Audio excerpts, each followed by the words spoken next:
Dan tentunya juga berita selanjutnya adalah kita memberitakan soal Suti Karno gitu ya, karena kita tahu kondisi Suti Karno pada saat ini juga kan sempat mengalami sesuatu yang tidak baik-baik saja gitu ya. Dari mengalami yang namanya stroke, diabetes juga gitu, dan kaki juga harus diamputasi. Tetapi menyikapi suatu masalahnya itu sangat luar biasa sekali karena Suti Karno ini mencoba untuk mendekati terhadap agama juga. Betul, dan dia juga mengisi waktu kosongannya dia dengan mengoleksi suatu benda gitu, di mana koleksinya udah banyak banget. Benda apa dan itu? Banyak. Penasaran kan dia koleksi apa Kakak Suti? Langsung saja ini dia untuk Anda. Silakan.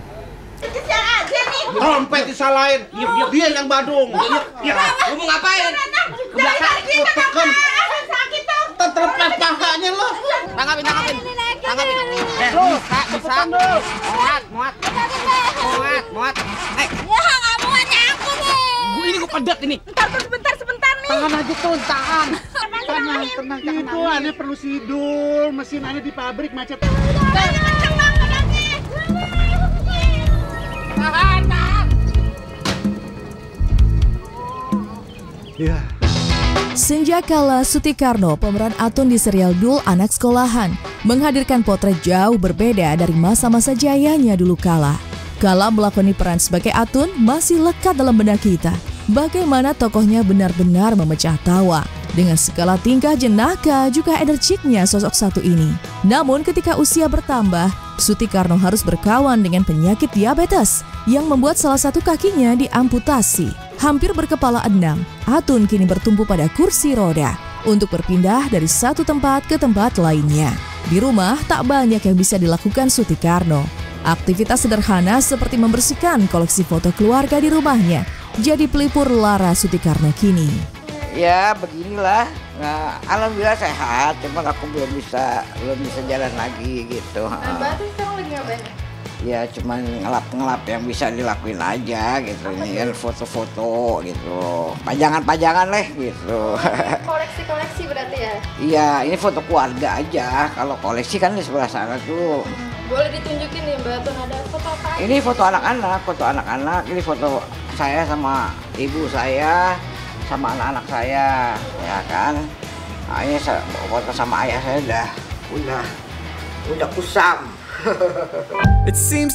Untuk berpindah dari satu tempat ke tempat lain di rumahnya, Suti Karno harus menggunakan kursi roda. Terkadang harus dengan bantuan orang lain. Tapi semangat Suti Karno tak terkekang, meski raga terpasung penyakit. Berbagai hobi jadi hiburan tersendiri. Ada pula koleksi boneka, hingga hiasan keramik yang tertata begitu apik di salah satu sudut rumahnya. Oke, ini ada saya bikin sendiri tuh. Saya juga suka bikin. Nah, terus inilah apa gelas karakter ya, ada Superman, ada Batman, ada Mario, ada macam-macam deh. Aku suka koleksi yang perintilan. Oh itu poster Sidul The Movie 1 ya kan, kita waktu itu ada adegan di Belanda dan kebetulan juga premiernya juga di Belanda. Ini kalau ini koleksi ibu saya sebetulnya, jadi ini warisan lah ya. Ini ada keramik bunga-bunga sampai ke sana. Jadi ini punya ibu saya. Ini ada oplet berat ini soalnya. Cuma gambarkan sidul berarti? Iya, emang sengaja bikin oplet sidul. Ini kan ada sidulnya. Kegiatan sederhana di rumah juga skala koleksi jadi pengusir gundah. Terlebih ketika Suti Karno tak lagi bisa memanjakan lidah seperti sedia kala. Meski tak ada pantangan khusus, namun untuk urusan makanannya sekarang banyak yang harus dibatasi. Untuk nasi hanya porsi kecil yang bisa dikonsumsi.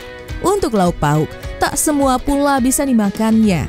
Tapi ini semua dinikmati Suti Karno demi menjaga kondisi kesehatan. Biasanya aku makan seperti ini. Nah ini aku bikin tumis jamur aja. Tapi yang pasti ada, kan saya juga nggak bisa makan yang hijau-hijau. Jadi saya biasanya cuma tumis jamur, kalau nggak labu. Kalau nggak buncis, kalau misalkan sayur hijau itu saya nggak bisa makan karena saya itu kelebihan zat besi. Jadi nanti cuman sayurnya sedikit, daging sendoknya Mbak. Daging juga sedikit gitu. Nah ini itu ada teri juga gitu. Ini selain sayuran, apalagi tuh Mbak pantangannya biasanya? Pantangan? Nggak ada pantangan sih saya sebetulnya. Cuman ya itu tadi, kita harus makan di jam makan. Terus ada buah. Dengan segala keterbatasan, Sutikarno tak patah arang untuk terus berjuang. Sebelum bertumbuh pada kursi roda, Sutikarno masih bisa berjalan menggunakan kaki palsu. Namun untuk fokus memulihkan kondisi bahu, Sutikarno sementara harus melepas kaki palsu. Setelah itu masih ada PR yang harus dijaga oleh Sutikarno jika ingin menggunakan kaki palsu lagi, yakni menjaga berat badannya tetap stabil. Sebab jika terlampau gemuk atau kurus, maka asa menggunakan kaki palsu lagi bisa pupus di kemudian hari. Kan saya sudah bisa menggunakan kaki palsu, jadi kan saya belajar tuh yang di tiang panjang. Nah mungkin karena memang nggak ada kakinya, kekuatan saya mungkin ke bahu kali ya kan, megang besi itu. Jadi bahu saya tuh kena frozen shoulder gitu. Jadi daripada saya paksain terus semuanya sakit, lebih baik saya berhenti dulu pas pakai kaki palsunya. Latih tangan saya dulu. Ini masih mending Mbak, udah bisa ngangkat, tadinya nggak bisa. Udah setahun setengah ini saya terapi ya. Salahnya saya itu kalau kurus, kaki saya duluan yang kurus. Kalau saya gemuk, kaki saya duluan yang gemuk. Kemarin sempat dokter, waktu saya sempat kurus tuh dokter udah pesimis bahwa bilang mungkinan aku nggak bisa pakai itu kaki palsu karena kaki saya mengecil.